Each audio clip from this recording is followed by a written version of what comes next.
আজকে আমাদের আসার মূল উদ্দেশ্য ছিল যে সাম্প্রতিককালে যে উদ্ভূত পরিস্থিতি, বিশেষ করে গত কয়েকদিন ধরে যে আইন শৃঙ্খলা পরিস্থিতি, পরিস্থিতি এবং আপনার ছাত্রদের কয়েকটি কলেজের সমস্যা নিয়ে, এই বিষয়গুলো নিয়ে আমরা আমাদের যে দলের পক্ষ থেকে যে আমাদের উদ্বেগ, সেই উদ্বেগের কথা আমরা তাকে জানিয়েছি এবং আমরা আশা করেছি যে আমরা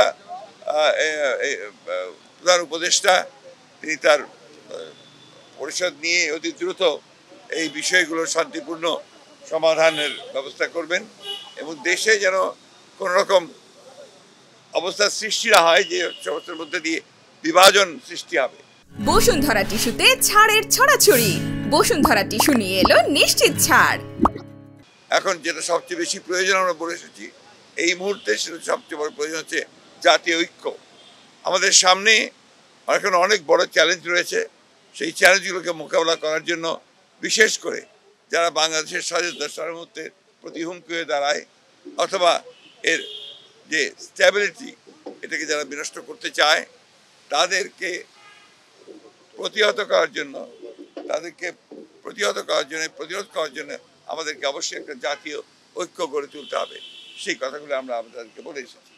আমরা সেই সঙ্গে জনগণের যে দুর্ভোগ হচ্ছে, বিশেষ করে দ্রব্যমূল্যের ব্যাপারে, সেই বিষয়টি আমরা তাদের সামনে নিয়ে এসেছি যে যাতে করে দ্রব্যমূল্য কমানোর জন্য কাজ করা যায় এবং টিসিবি ট্রাকগুলোকে আমরা বাড়ানোর জন্য বলে এসেছি, আর প্রতি এলাকা ভিত্তিক বাড়ানোর জন্য বলে এসেছি। আমরা বলেছি যে আপনার যে ট্রাক চলাচল, যানবাহন চলাচলকে যে নির্বিঘ্নে থাকে সেই বিষয় নিশ্চিত করার জন্য আমরা তাদেরকে অনুরোধ করেছি। সেই সঙ্গে আপনার কৃষিতে বিশেষ করে আপনার সার বিতরণের ক্ষেত্রে যে সমস্যাগুলো আছে সেই সমস্যাগুলো দূর করে, এখনও আপনার সেই ফ্যাসিস্টদের দোসররা নিয়ন্ত্রণ করছে, সেগুলোকে আপনার মোটামুটিভাবে জনগণের পক্ষে যারা আছেন তাদেরকে নিয়ে আসা এবং এটাকে সহজ করার জন্য আমরা অনুরোধ করেছি যাতে ব্যবস্থা করা যায়। সেই সঙ্গে শিল্প উৎপাদনের ক্ষেত্রে আমরা বলেছি যে যেন আপনার এই নর্মাল যে আপনার অ্যাক্টিভিটি সেটা যেন চালু থাকে, বিশেষ করে শিল্পাঞ্চলে শ্রমিকদের বেতনের ক্ষেত্রে যেন কোনো আপনার বাধা সৃষ্টি না হয় এবং তারা যেন বেতন পান। তার জন্য প্রয়োজনে সরকারকে ঋণ দেওয়ার জন্য আমরা বলেছি যে বেশি করে ঋণ দিয়ে তাদেরকে সেই বেতনের ব্যবস্থা করতে হবে। আমরা আরেকটা বিষয় অত্যন্ত গুরুত্বপূর্ণভাবে বলে এসেছি হচ্ছে যে ইউনিয়ন পরিষদ যেগুলো এখনো আছে, এই ইউনিয়ন পরিষদগুলো বেশিরভাগ সময় সেই ফ্যাসিস্ট সরকারের আমলে জবরদস্তি নির্বাচন করে তাদের মতো করে নিয়ে এসেছিল।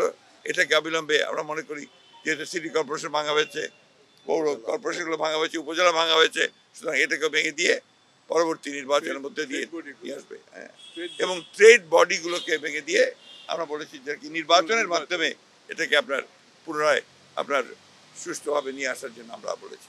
সামগ্রিকভাবে আমাদের সমস্ত রাজনৈতিক দলগুলোর সাথে আলাপ আলোচনা করে এই একটা জাতীয় ঐক্য সৃষ্টি করার ব্যাপারেও আমরা আহ্বান জানিয়েছি।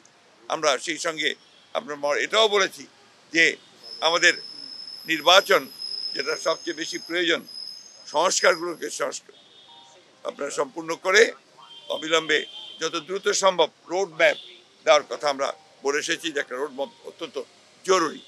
এই কথাগুলি আমরা তাদেরকে বলেছি এবং প্রধান উপদেষ্টা এবং তার সঙ্গে যারা উপদেষ্টা মণ্ডলীর সদস্য ছিলেন তারা অত্যন্ত শান্তিপূর্ণভাবে মনোযোগ সহকারে আমাদের কথাগুলো শুনেছেন এবং আমরা বিশ্বাস করি যে তাগুলো গুরুত্ব দিয়ে তারা এটাকে প্রয়োগ করার ব্যবস্থা করবে।